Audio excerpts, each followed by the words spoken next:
Yo vengo a contar aquí lo que ha sido una de las conferencias introductorias o, digamos, preparatorias para el viaje del que acabamos de volver, como ha dicho bien Vicente. Hemos estado en una parte habitual de Egipto, pero también en otra mucho menos conocida, que es el lago Nasser, donde se pueden visitar todos los monumentos que la UNESCO salvó a raíz de la construcción de la presa. Y digamos que, ya digo, el espíritu de esta conferencia trasciende a lo que es la preparación de este viaje en concreto, porque pretendía ser como una especie de introducción de qué es en el fondo lo que nos apasiona de Egipto y qué es lo que nos atrae de este país. Este viaje se programó en el 2019 una primera parte y había de ser el 2020 la segunda, para poder recorrer, digamos, fuera de lo que son el trayecto habitual de los viajes a Egipto y conocerlo en más profundidad. En el 2019, de hecho, fuimos no solo a Giza y a Saqqara, sino a todas las pirámides de Dashur, del Meidum, del Fayum, y fuimos por carretera, un trayecto totalmente poco habitual, hasta Amarna, a Beni Hassan, unas tumbas muy poco conocidas con una policromía extraordinaria, Abidos y a Dendera. Llegamos a Tebas, el centro de toda la civilización del Antiguo Egipto, el principio y fin de todo lo que se relacione con la civilización faraónica. Y en esta segunda, la pandemia impidió que se hicieran en años consecutivos, y en este segundo viaje hemos hecho, digamos, el Alto Egipto y sobre todo el extremo sur, lo que es la presa de Asuán, ya fronteriza con Sudán, donde están todos esos templos que fueron trasladados, como digo, y nos ha permitido ver Abu Simbel no solo en la visita diaria, sino embarcarnos en Abu Simbel y hacer el crucero por el lago Nasser. En esta conferencia titulada de Atenas a Abu Simbel, en realidad el recorrido es un poco inverso. El mundo griego y todo lo griego nos es afín y nos sentimos herederos de ello, pero a veces el mundo del Antiguo Egipto nos parece un poco lejano. Aquí lo que se pretende, o lo que he pretendido contar, es una parte, porque es mucho más extenso y no da para una charla, del legado del Antiguo Egipto que ha llegado hasta nuestros días, a través de los griegos principalmente, que fueron los principales admiradores de esta civilización. Es una civilización que es la más longeva, como saben, de la humanidad. Ninguna civilización ha durado 3000 años, desde el primer faraón coronado como faraón, que fue Narmer en el 2900, hasta Cesarión, el hijo de Julio César y Cleopatra, en el 44 a.C., pasan 3000 años. Entonces es una civilización tan longeva y tan potente que además acaba absorbiendo o otras culturas acaban asimilando lo que es la civilización faraónica. Es, como pongo aquí, una sociedad solvente, resistente, capaz de absorber cambios durante un periodo insólitamente largo en la historia. Uno de los primeros escenarios de la historia del conocimiento humano. Y una sociedad que además está suficientemente documentada, puesto que el Valle del Nilo, las condiciones desérticas, favorecen la preservación de los documentos que podemos conocer con mucho detalle.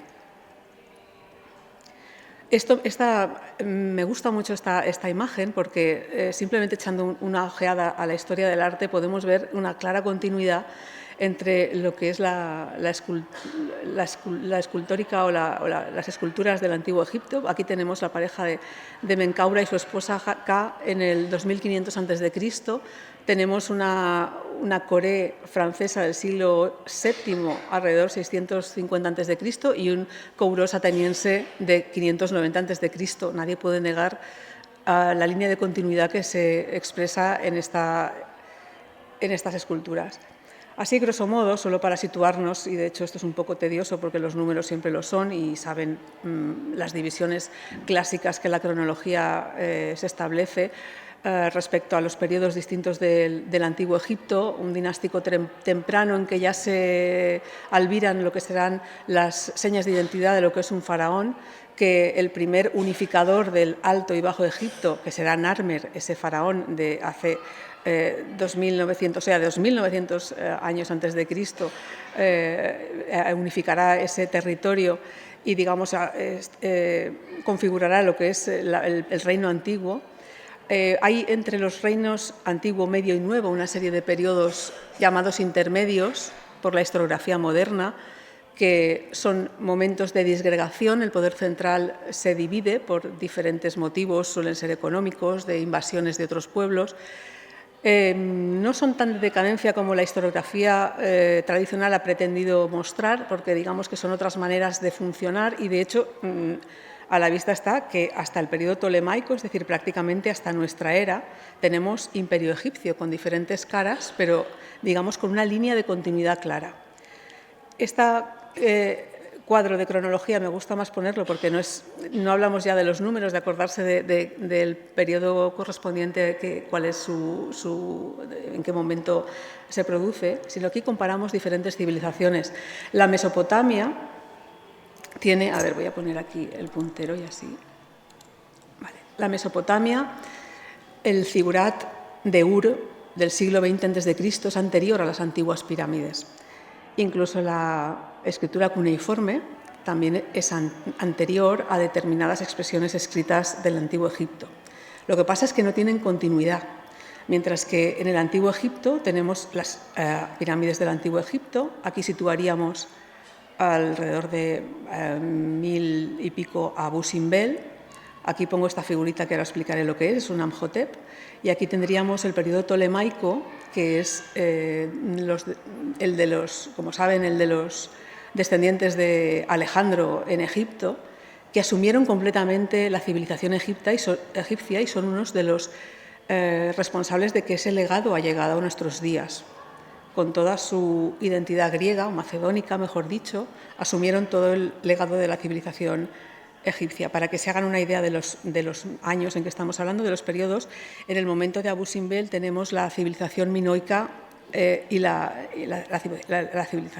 civilizaciones egeas primeras, la micénica y la minoica. La edad clásica de Grecia está alrededor de 1200 a.C. Y luego aquí hay que considerar también, si hablamos de Egipto, otra civilización que es la nubia, que también es muy antigua y que como vecina del Antiguo Egipto, digamos, asimila también muchos de sus rasgos. En alguna ocasión incluso llega a gobernar la dinastía 25, los faraones nubios llegan a ser los faraones de todo Egipto, no solo de Nubia al sur, sino de todo Egipto hasta el Bajo Egipto, y esto indica el grado de potencia de esta civilización, que es capaz de aculturar a todo el que la toca. La reciente, entre comillas, civilización de Axum en Etiopía continuará teniendo los obeliscos como seña de identidad. Y este Imhotep que pongo aquí, porque este es Imhotep, que es un personaje, digamos, mítico del Antiguo Egipto, se supone que es el arquitecto de la pirámide escalonada de Saqqara, era astrónomo, médico, estamos hablando de 2600 a.C., y es un personaje que traspasa todas las épocas de la civilización faraónica y sigue siendo considerado un exponente de muchas cosas. Llega a ser deificado, y hablo de él porque me parece un ejemplo fabuloso para entender el alcance de la civilización faraónica a lo largo del tiempo y del espacio, en que hace unas décadas se descubrió un Imhotep en Menorca, en la cultura talayótica, en la Torre de Engalmés, en Alayor, en la Baja Época. Estamos hablando del siglo VIII, como mucho antes de Cristo. Este señor las primeras estatuillas que se conocen es de casi 3000 años antes. Entonces, en un contexto de poblado talayótico, encontramos en Menorca esta estatuilla que había llegado allí y que además estaba asociada a una especie de santuario con lancetas asociadas a la práctica médica, con lo cual digamos que es una idea que se traslada a lo largo del espacio y el tiempo. Menorca está lejísimos de Egipto y conserva algunas de las ideas o de los logros o de los personajes que fueron emblemáticos en la antigua civilización egipcia. Saben que el Nilo, del que se dice de manera clásica que Egipto es el milagro del Nilo o es producto del Nilo, cosa muy cierta, está distribuido por cataratas. Saben que no son cataratas, no son el concepto castellano de cataratas, sino que son una serie de rápidos, como aquí vemos en Asuán, que es la primera catarata, donde el Nilo deja de ser navegable. Y es una manera de distribuir el espacio a lo largo del río. La primera catarata en Asuán es, digamos, el límite sur clásico de lo que era el Antiguo Egipto. Entre la primera y la segunda catarata, donde está Abu Simbel, se construyó el lago Nasser. Y la primera catarata, como lugar fronterizo del sur, es muy simbólico porque mitológicamente se consideraba que representaba las fuentes del Nilo. Obviamente los egipcios a lo largo de, incluso en el Imperio Antiguo, hicieron expediciones mucho más al sur y sabían que el Nilo no nacía allí, pero digamos que aquí era donde vivía el dios Hapi, que está representado en el templo de Isis en Philae, como artífice de la inundación, que por supuesto se desea que sea fructífera.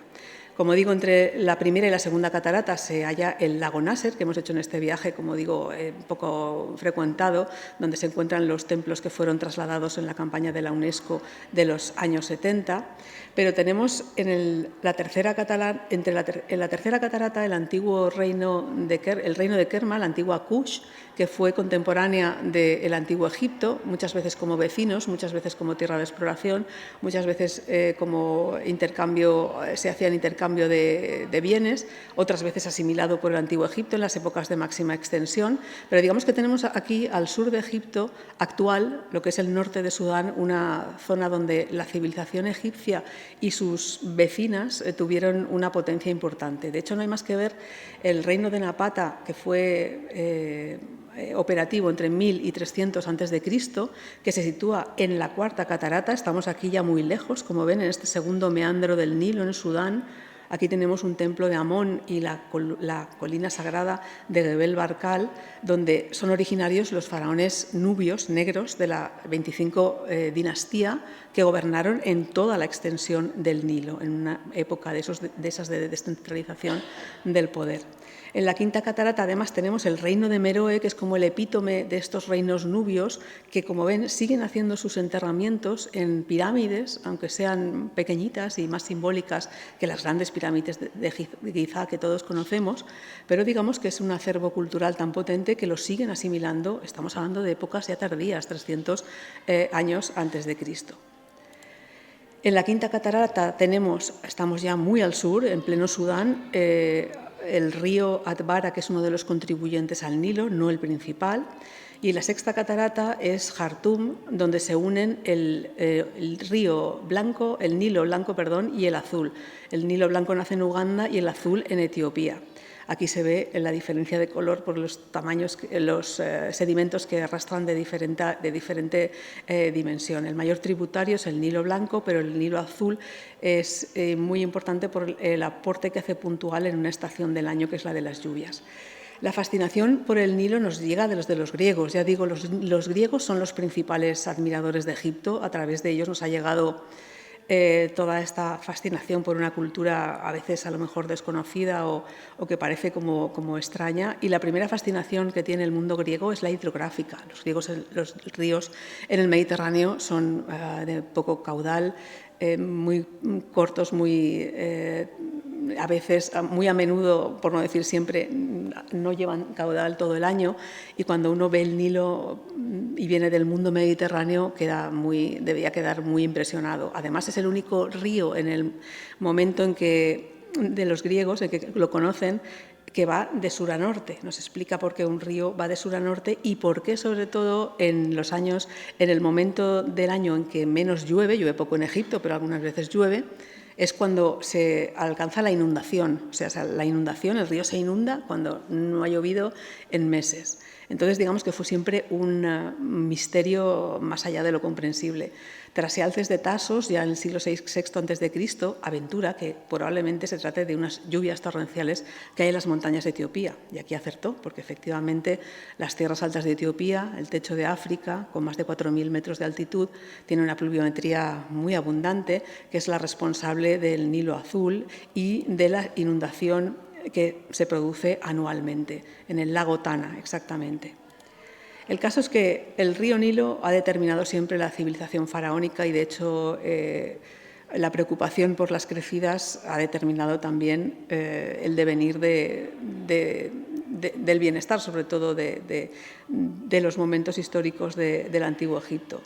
Crecidas demasiado altas causaban retrasos en la siembra, epidemias, inundaban en exceso los asentamientos, porque la crecida, para que fuera provechosa, tenía que tener unas dimensiones para que se pudiera compartimentar y luego dejar secar, y luego ese limo fuera fructífero para la cosecha y la siembra.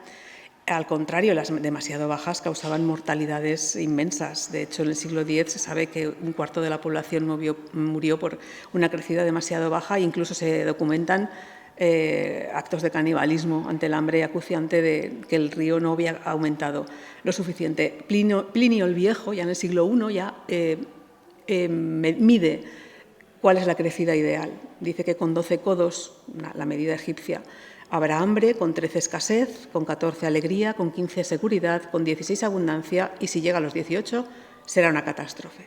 Los nilómetros medían a lo largo del curso del Nilo cómo era la crecida del año en curso, y se anunciaba a los siguientes a los que les iba a llegar. Es curioso que en época romana el Nilo se representa como un hombre fornido, un hombre robusto, rodeado de 16 niños que representan esa crecida ideal de la que habla Plinio.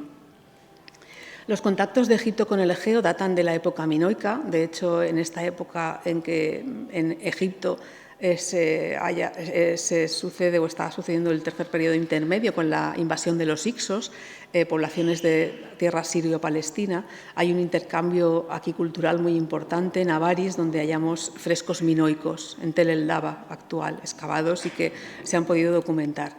Hay contactos documentados como escarabeos en la Creta minoica, en el 1500 a.C., o cerámica micénica en Amarna, también alrededor de 1400 a.C. Si han estado en Abu Simbel, puede que se hayan fijado en este grafiti de la pierna de uno de los colosos de Ramsés II, en el que un mercenario griego cuenta que ha ido a luchar con las tropas de Samético y ha dejado aquí su recuerdo, digamos. Mercenarios jonios y carios participaron como contingentes militares al servicio de Samético II en gran cantidad. Y otros contingentes de esta clase también lucharon en Nubia, y hay una serie de vestigios arqueológicos que encontramos en Grecia, como estatuas votivas, en el que los que han combatido en Egipto, que luego eran recompensados con dominios, con oro, hacen estatuas en los templos griegos. Esto es una estatua cubo típicamente egipcia y se ha hallado en un templo de Príene.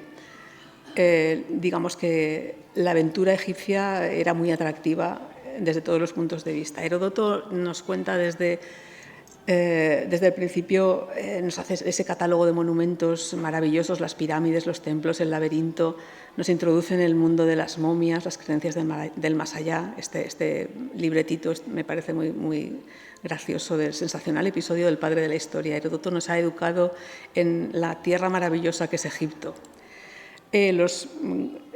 Platón, los principales filósofos griegos asumen que la cuna de la sabiduría se halla en Egipto, no solo por la cercanía a los dioses que se supone que tienen sus habitantes, sino por otras consideraciones. Los sacerdotes egipcios se suponen depositarios de la sabiduría, según Platón, por ejemplo. Cuando Alejandro llega a Egipto, lo primero que hace es, como había hecho en todas sus otras conquistas, lo que quiere es ser asimilado por el pueblo, no quiere que sea una mera conquista, y de hecho va al oasis de Sigua, hace que el oráculo de Amón le dice que será rey, y lo primero que hace es consagrarse como faraón, es decir, no solo es rey de Egipto, sino que es faraón. Y ya las primeras estatuas, con la llegada de Alejandro a Egipto, ya aparece con aspecto de faraón egipcio.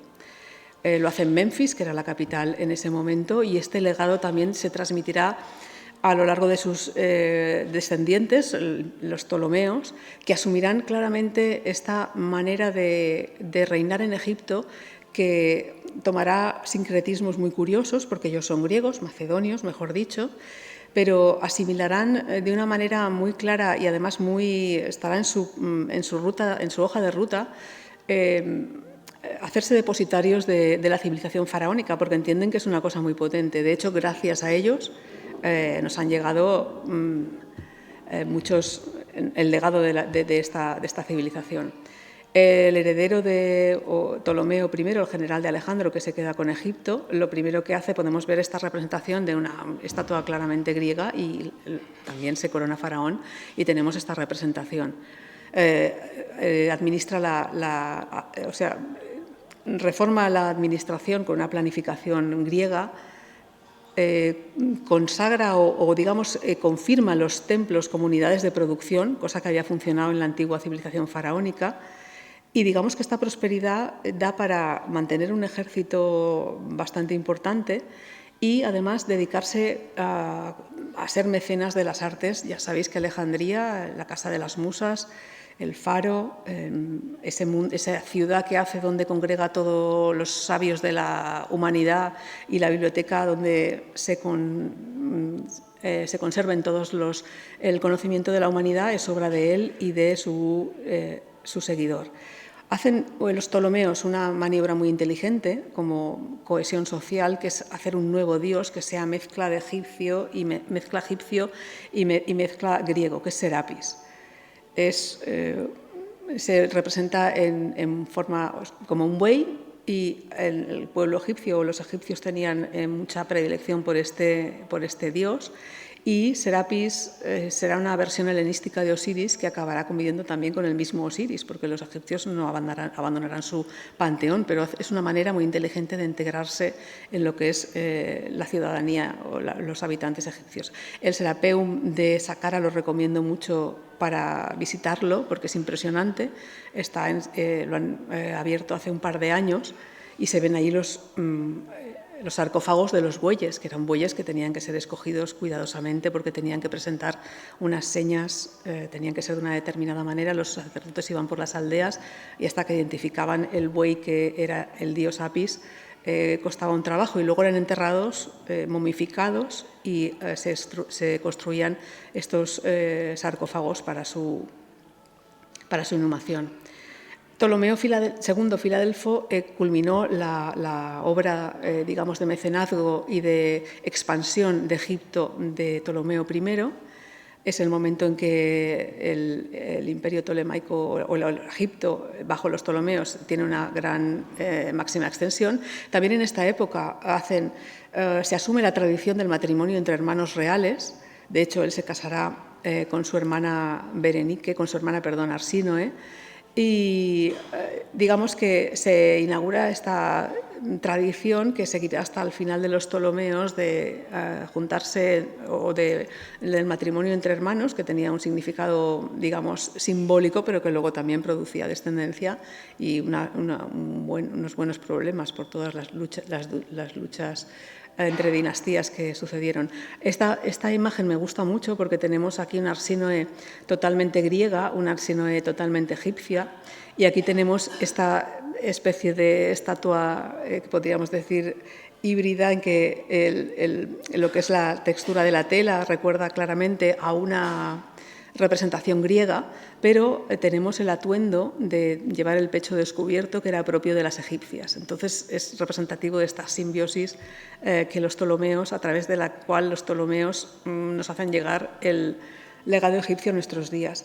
En esta época de máximo esplendor de Egipto, en que vuelve a recuperar con todo el sincretismo entre lo griego y lo egipcio, hay una fiesta, digamos, un festival panhelénico que organiza Ptolomeo II, que fue muy célebre en la antigüedad, que se llamó de hecho la Pompei de Ptolomeo Filadelfo, en que hizo un desfile a lo griego, pero con todos los dioses egipcios, y que, digamos, pretendía, digamos, aunar lo que es las creencias, los dioses, y también el sentido de la fiesta en el sentido griego, porque juntaba a Tot, el dios de la escritura, y la sabiduría, junto a Dioniso, el discurso y el banquete juntos, también una concepción muy griega.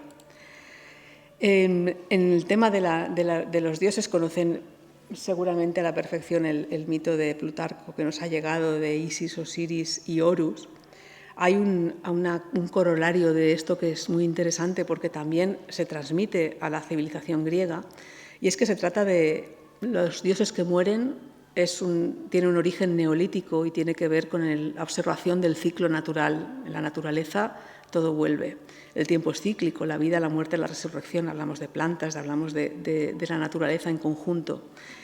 Y entonces aquí se establece un culto en el Antiguo Egipto, que es el osiris vegetante, que es en un ataúd se siembran semillas de cebada, se riegan y entonces se entierran con el muerto, y cuando germinan las semillas es un símbolo también de regeneración, de volver a iniciar el ciclo. Curiosamente, en la antigua Grecia había dos fiestas, las Adonias y las Temosforias, que eran dedicadas a dioses que morían y a los que se les ayudaba a regenerar sembrando jardines, lo cual es claramente un corolario de la costumbre egipcia.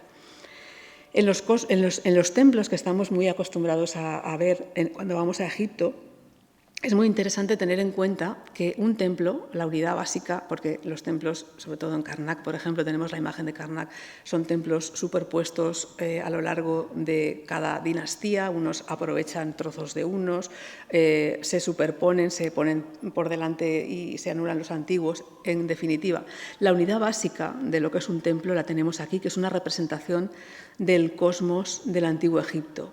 El templo es la protección contra el caos que existe al exterior del muro, que se construía muchas veces con forma ondulada, simulando las aguas del Nun, que el Nun para ellos es el caos.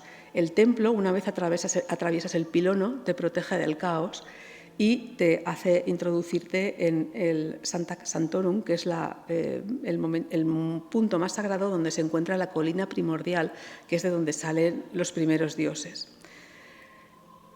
Aparte de este muro que separa el mundo del caos del orden, tenemos como lo primero que nos encontramos en un templo egipcio es el pilono, donde aparece recurrentemente, es además el símbolo del horizonte, por donde sale el sol, aparece recurrentemente esta escena que, más allá de representar una escena de una batalla real, representa el orden contra el caos. El faraón contiene a los enemigos.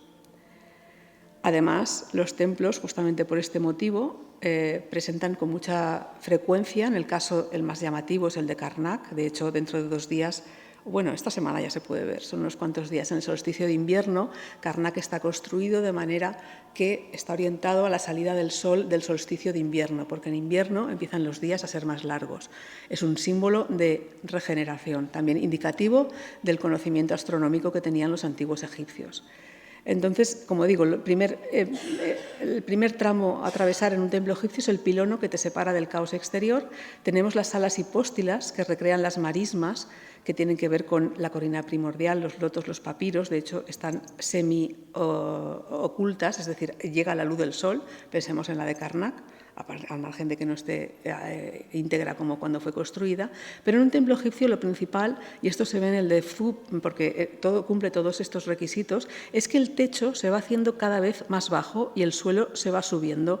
Vamos entrando en una estancia cada vez más oscura, en que nos llevará al Sancta Sanctorum, donde se guarda la estatua del dios, que solo pueden ver los sacerdotes. Egiptólogos dicen que en realidad la egiptología va en contra de los antiguos egipcios, porque nadie entraba en un templo, en Sancta Sanctorum, y mucho menos en una pirámide.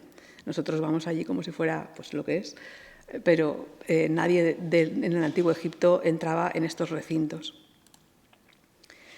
El símbolo de la pirámide, que es un símbolo solar que es sobre todo preeminente en el antiguo imperio, tiene su representación en los templos solares, antes de lo que eran los templos asociados a las pirámides, a las grandes pirámides que conocemos. Había unos templos solares que, como su nombre indica, estaban al sol. Solo había un altar a la vista del sol, y esta especie de pirámide incipiente que luego se convertirá en obelisco, símbolo por excelencia de la civilización faraónica, obeliscos que están desperdigados, como saben, por todo el mundo. Este es el de Ramsés II en Luxor, su gemelo está en la Plaza de Concordia de París. Se podría hacer una charla interminable con todos los obeliscos que están diseminados a lo largo del mundo. Esta, digamos, es bastante conocido, pero pueden fijarse en la siguiente imagen, en las columnas protodóricas que encontramos en Saqqara. Si vemos Saqqara, en 2600 a.C., tenemos la precuela de lo que será una columna dórica, claramente. Champollion lo decía, que iba a Egipto y solo veía cosas griegas. En el templo de Amada, en el lago Nasser, 1500 a.C., vemos también aquí atrás columnas protodóricas. Pero es que las columnas jónicas, tenemos aquí los capiteles protojónicos, que es el loto y el papiro, que luego evolucionan de manera diferente en el arte griego. Los tenemos en el Antiguo Egipto. Tenemos bóvedas de cañón. La bóveda de cañón, que podemos ver en el Ramesseum, no es un invento de la Edad Media. En el Antiguo Egipto, 1300 a.C., se construían. El tema de la magia también tiene una derivada muy importante. La magia, saben que en el Antiguo Egipto magia, religión, medicina, superstición no se distinguen de una manera precisa. Las enfermedades o las adversidades se combatían con una serie de rituales que necesitaban de unas recitaciones, de utilización de objetos eficaces, que eran los amuletos, y se requerían una serie de acciones. Pero el concepto de la magia es curioso indagar un poco, porque aparte de que en el papiro de Leningrado se nos dice que los dioses la han creado para que los hombres la utilicen como arma contra las adversidades, hay una diferencia entre la magia oficial, que en realidad es lectura y aplicación de las fórmulas contenidas en los textos, y la popular. Es decir, que los textos de la magia proceden de Tot, que es el dios inventor de la escritura y del calendario, nada menos. Es decir, que luego además será asimilado en la Edad Media por Hermes Trimegisto, asimilará todo este legado.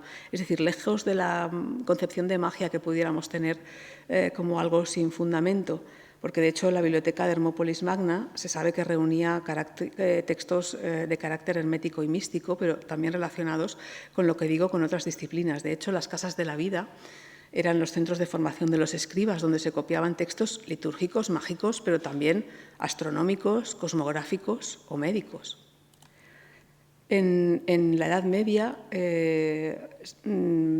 Hermes Trimegisto asume lo que es la sabiduría de Tot y se hace depositario de esa sabiduría divina. Filosofía, astrología, alquimia, el oculto y esotérico se basan en el desconocimiento de los jeroglíficos. Esto es importante y volveremos. Y aquí se recupera otra vez la idea de Egipto como cuna de la sabiduría, ese mundo extraño que nos llegará hasta nuestros días, ese mundo extraño, incomprensible, estos seres con cabezas de animales, etcétera.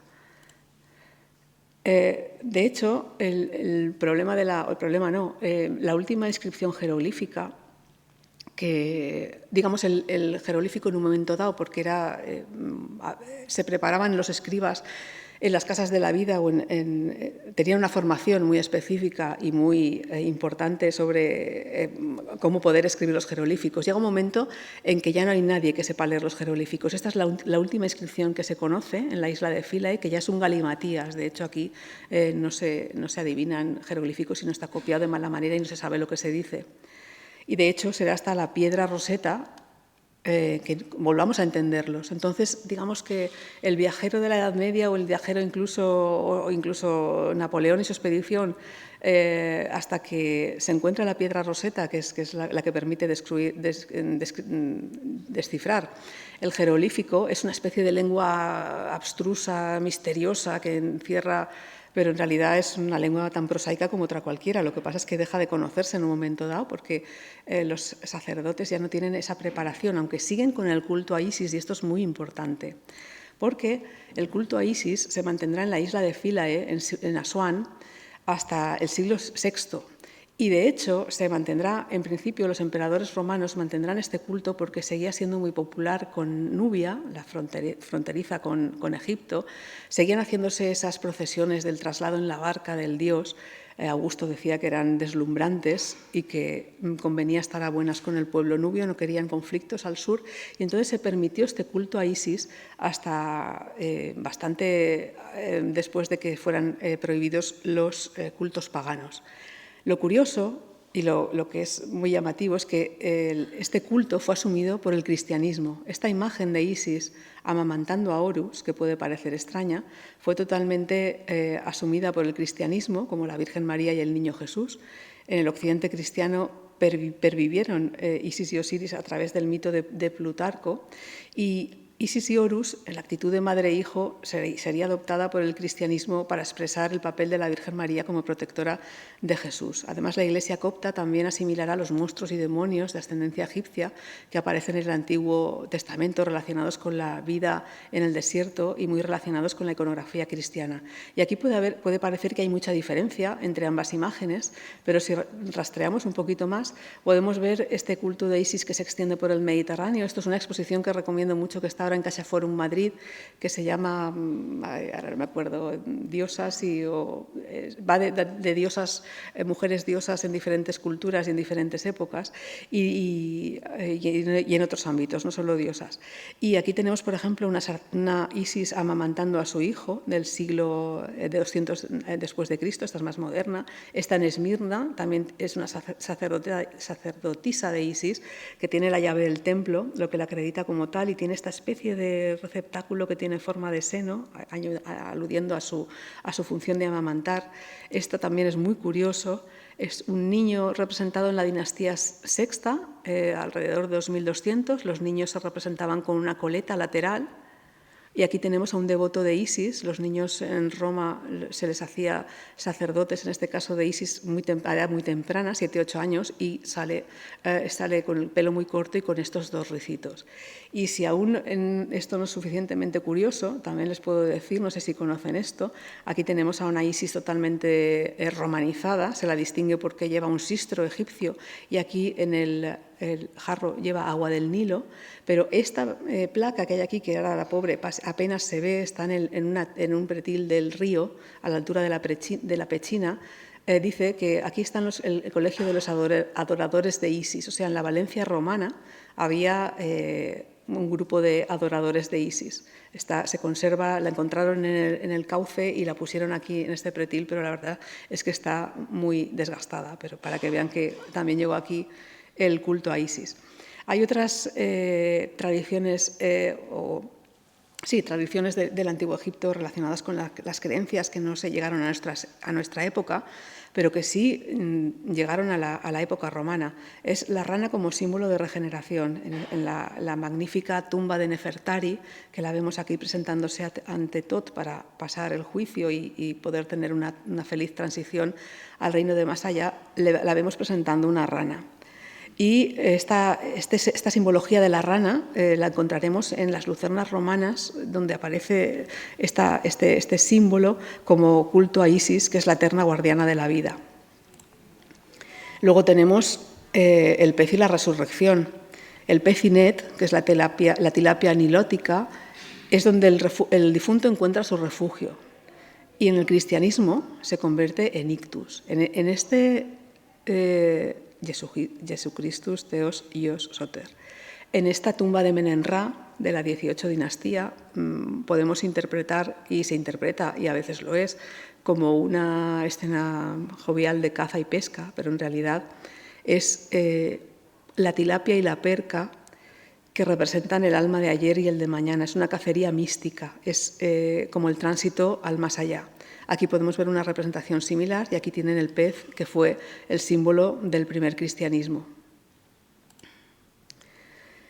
Al margen del mundo de las creencias, en la medicina sabemos que tanto la medicina como la astronomía, como las ciencias del Antiguo Egipto, no tenían un propósito, podríamos decir, explicativo, eran pragmáticas, eran empíricas, es decir, se basaban en la observación y en conseguir digamos, una serie de poder hacer un calendario, por ejemplo, tener determinados remedios. No se explica la explicación, ni se trata de configurar un modelo para explicar por qué aquella dolencia o por qué aquel planeta circula de una determinada manera, pero tienen un conocimiento empírico muy grande. En la medicina, de hecho, se da la especialización, la farmacopea es muy potente. Tenían conocimientos como que el órgano era el esencial de la vida, tanto que además Herófilo pudo medir el pulso con una clepsidra, saben que es un vaso de agua donde se hacen señales, o un recipiente de agua donde se hacen señales, y es un reloj de agua, para entendernos. Y luego en el vocabulario es muy curioso porque conocían la migraña. A la migraña le llaman gestep, que es mitad del cráneo. A la catarata le llaman conjunto de aguas, Ajet Netmu. Y esta es la que más curiosa me parece. A la pupila la llaman muchacha en el ojo, que se ha traducido como pupila y es la niña de los ojos, Unet y Mitiret. La medicina laboral, que también es un aspecto que a veces es muy desconocido y se sabe que en los poblados de los trabajadores, de las pirámides, lejos de pensar que era un trabajo esclavo y, digamos, no remunerado, era todo al contrario. Eran trabajadores que estaban muy bien tratados, tenían remuneración y tenían un cuerpo médico a su servicio, como se atestigua por los esqueletos en que se ven fracturas curadas y dolencias de diferente tipo que han sido atendidas por un médico. Esto es un cuadro de instrumentos médicos, ya es de época tolemaica, que está en Comombo y que es muy curioso. De la época tolemaica, cuando yo no tengo conocimientos suficientes, pero cuando lo ven los doctores sí que se asombran de algunos que se siguen utilizando. Luego tenemos otro tipo de representaciones muy curiosas, el combate contra el mal. Aquí tenemos a Tutmosis con una flecha arponeando a un hipopótamo que se ha perdido. Esta iconografía se traspasa al siglo I. Aquí tenemos a un legionario romano con cabeza de Horus, traspasando el cocodrilo, que es el símbolo del mal en esta ocasión, y bueno, en la Edad Media, quien no conoce a San Jorge matando al dragón, pues es una iconografía que también viene de muy atrás. Los leones, que representan entre el león del ayer y el mañana, el horizonte donde nace el sol. El león es un elemento que aleja el mal.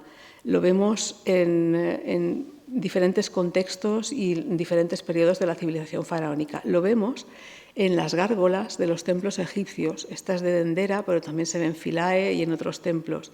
El león pretende purificar, aparte de desaguar, porque en Egipto no llueve, pero cuando llueve lo puede hacer de manera muy torrencial, las terrazas de los templos, que por cierto servían para hacer observaciones astronómicas, que servían para delimitar el curso de los astros. Cuando llovía hacía falta un sistema de desagüe, que son las gárgolas. Pero las gárgolas tienen un león protector, porque como hemos dicho antes, en el cosmos egipcio el templo presenta el lugar donde no puede entrar el caos y donde reina la seguridad. Entonces el agua que viene del cielo pues no sabemos cómo es y necesita pasar por el león para que, digamos, se purifique. Es un elemento simbólico muy potente. En la silla de Tutankamón la vemos flanqueada por dos leones. Vemos dos leones. La idea de guardián de templo es tan antigua como el antiguo Egipto, al menos desde la época de Philae, que lo tenemos aquí, repetido en entorno de la monarquía y bueno, en edificios modernos. Esto también es muy curioso. Otra forma de vencer al mal, el juego de la oca. El juego de la oca lo inventaron los egipcios, el mején. La oca representa el bien, digamos, la lucha contra el mal. Si se fijan aquí, este tablero de la oca en realidad es una serpiente enroscada, esta sería la cabeza, la serpiente se enrosca y aquí están los ojos. Entonces la finalidad es ir avanzando casillas hasta llegar a ver quién es el primero que vence a la serpiente. La oca de Amón tiene que vencer a las tinieblas. Pero bueno, para concluir ya, las dos principales, o el principal legado o el más importante que debemos a la civilización faraónica, que a menudo se desconoce, primero es algo tan cotidiano como el calendario civil. O sea, el calendario que utilizamos hoy en día es invención o es creación de los egipcios. El año administrativo civil empezaba con la inundación, que coincidía con la salida de una estrella, Sirio, que eso les permitía regularizar lo que era el cómputo de los años, porque la inundación no era siempre uniforme. Consta de 3 estaciones de 4 meses, de 30 días. Heródoto ya decía que fueron los primeros que descubrieron el año y, de hecho, las civilizaciones antiguas normalmente se rigen por calendarios lunares. La egipcia es la primera que hace el calendario solar, que, insisto, es el que utilizamos hoy en día. De hecho, fue César que encargó a Sosígenes la reforma del calendario, porque el calendario lunar egipcio, el calendario romano, lunar, era caótico y no servía para representar la realidad. Consta de 3 estaciones de 4 meses de 30 días, 360. Ellos ya vieron que había que coincidir 5 días, que los asociaron a los diferentes dioses. y en realidad está muy cerca del 365 y un cuarto, que es el que utilizamos ahora, es el que más se acerca y fue creación suya. Las 3 estaciones son Ajet, que es la estación de la inundación, le sigue Peret, la de la siembra, y le sigue Shemu, de la cosecha. Y el año nuevo era Peret Sepedet, lo determinaba el orto helíaco de Sirio. Tenían unos conocimientos astronómicos muy profundos que les llevaron a establecer justamente el calendario y probablemente con una finalidad más cultural que, digamos, científica, como entendemos nosotros, es decir, con todo ese bagaje y de datos y de información podían haber hecho una ciencia astronómica, podríamos decirlo así, pero ellos lo necesitaban para sus usos de cultos en los templos, para poder determinar el curso del Nilo, cómo sería la cosecha, y de hecho fue muy exitoso todo ese acervo, todo ese conocimiento. José Lull es un egiptólogo valenciano que tiene 2 obras en que explica magistralmente todo lo que es relativo a la astronomía, los techos astronómicos que podemos ver en las tumbas y todo el conocimiento de esta civilización que a veces se nos ha hecho pensar que era como muy mística y científica, cuando en realidad tenían un conocimiento muy profundo de la naturaleza que se basaba en milenios de observación. El calendario es la primera, digamos, el primer legado que debemos a la antigua civilización egipcia. Pero luego están los textos egipcios del imperio del egipcio medio, el clásico, la literatura.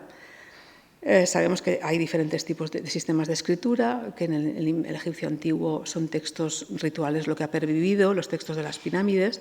En el egipcio medio, sin embargo, aparte de los textos de los ataúdes, tenemos una literatura riquísima, que además hay varias versiones en español a las que pueden acceder, de José María Galán, una de ellas 4 viajes en la literatura del antiguo egipcio, cuentos y fábulas del antiguo Egipto, de Jesús López. Y es que es una literatura en la que, por poco que ahondemos, vemos que ha llegado a nuestros días de muy diferentes maneras. Hay un género llamado literatura sapiencial, que es como vivir según la Maat, vivir en orden, unos principios morales. Hay otra que es la sátira de los oficios, una de las obras que es absolutamente actual, en que un padre le dice a su hijo: hazte escriba, hazte escriba. Todos los otros empleos son muy... tienes que esforzarte demasiado, trabajar muchas horas, cobrar poco sueldo, hazte escriba, es la mejor profesión, lee libros. Es una delicia de texto, la sátira de los oficios. En la literatura breve tenemos el canto del arpista, que es un canto al hedonismo en una época de descreimiento y de crisis, en que dice: vive la vida, nadie se lleva nada a su tumba, tienes que vivir el día. La toma de Yopa es una historia que antecede a la toma de Troya, al caballo de Troya. El príncipe predestinado es una versión de la Bella Durmiente, una versión de 2200 a.C. Quiero decir, hay una serie de temas universales en la literatura que ha llegado a nuestros días, que encontramos en la literatura del egipcio clásico. De hecho, es la documentación escrita más prolongada en el tiempo también, más de 5.000 años. Y producto de esto, o bueno, otro aspecto de esta cuestión, es que el alfabeto resulta ser una creación a partir de los jeroglíficos. El alfabeto que utilizamos, el nuestro, en las explotaciones mineras del sur del Sinaí, una tierra de frontera, donde el faraón tenía sus yacimientos de turquesa, malaquita y cobre, se produce como tierra fronteriza un contexto multiétnico, multicultural, multilingüístico, que favorece el intercambio entre los egipcios y los semitas que trabajaban en esa zona. Estos son restos del templo de Hathor, señora de la turquesa. Hathor justamente se llama señora de turquesa, se extraía turquesa en esta mina, en Serabit el Hadim, al sur del Sinaí, como digo. Aquí se ha hallado una pequeña esfinge, se halló hace ya unas décadas, una pequeña esfinge en el que salía un texto en jeroglífico y otro en una escritura sinaítica desconocida. El texto en jeroglífico dice: amado de Hathor, señora de la turquesa.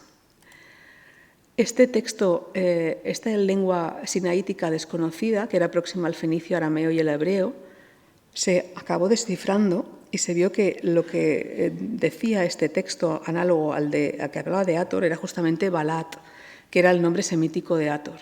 Lo curioso es que esta conexión en estas dos lenguas surge en un entorno con una finalidad religiosa, no administrativa. No se dice, claro, la escritura surge cuando necesitas hacer las cuentas y tal, puede ser, o puede ser en algunos contextos, pero no aquí. Aquí los trabajadores buscaban escribir sus propias invocaciones al margen de las egipcias en su propia lengua. En un proceso que es largo de contar, pero que también está muy documentado, y ahora les daré la referencia, se produce lo que es el aislamiento de signos por acrofonía, es decir, desde los signos jeroglíficos, la lengua sinaítica toma una palabra de su lengua y coge la primera letra. Por ejemplo, del signo de Wei toma el Alep, que es el Wei en esta lengua. Aquí hay las diferentes transliteraciones y aquí el tránsito al alfabeto fenicio y al alfabeto grecolatino, que es el nuestro. Esta escritura protocananea, curiosamente, en el momento en que los cananeos o los ixos que venían de la franja sirio-palestina, no fue utilizada por ellos. Es decir, era como una cosa de clases bajas no estaba considerada, y de hecho en Avaris, que fue la capital de los ixos, no se ha encontrado una sola inscripción en esta escritura, que sin embargo será la que dará lugar a nuestro alfabeto. Ellos, los ixos, se egiptizan por completo cuando te encuentras con una cultura superior, y de hecho no hacen uso, que es mucho más comprensible y mucho más fácil para ellos. Hubiera sido adoptar esta escritura protocananea, pero ellos quieren ser egipcios, de hecho son faraones de Egipto, aunque estén instalados en Avaris. Pretenden ser dueños de todo Egipto, y entonces esto conlleva a adoptar su lengua y sus símbolos. Un ejemplo paralelo, ya he dicho que era anterior, la escritura cuneiforme del estado de Ugarit. No se sabe, la investigación hoy en día lo sabe si es una creación paralela o es una adaptación justamente de esta escritura protocananea. El caso es que con la invasión de los pueblos del mar, que Egipto sí que consiguió remontar, por decir de alguna manera, o consiguió sobreponerse y de hecho seguir todavía su civilización bastantes siglos más. En el estado de Ugarit, en 1200 se destruye la caída de Ugarit, se formaliza, y de hecho ya desaparece esta escritura que podía haber sido también similar a esta otra.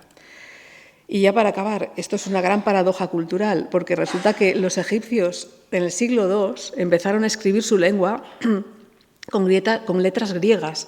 Los últimos depositarios de la escritura jeroglífica son los coptos, que todavía en la lengua litúrgica utilizan el copto, que es un residuo de la antigua lengua faraónica. Y entonces es muy bonito ver este periplo circular, que de Egipto, Sinaí, la franja sirio-palestina, Grecia, vuelve a Egipto, donde no nos imaginábamos que las nuevas letras derivaban de la escritura jeroglífica de sus antepasados, ni ellos ni nosotros, que lo hemos heredado.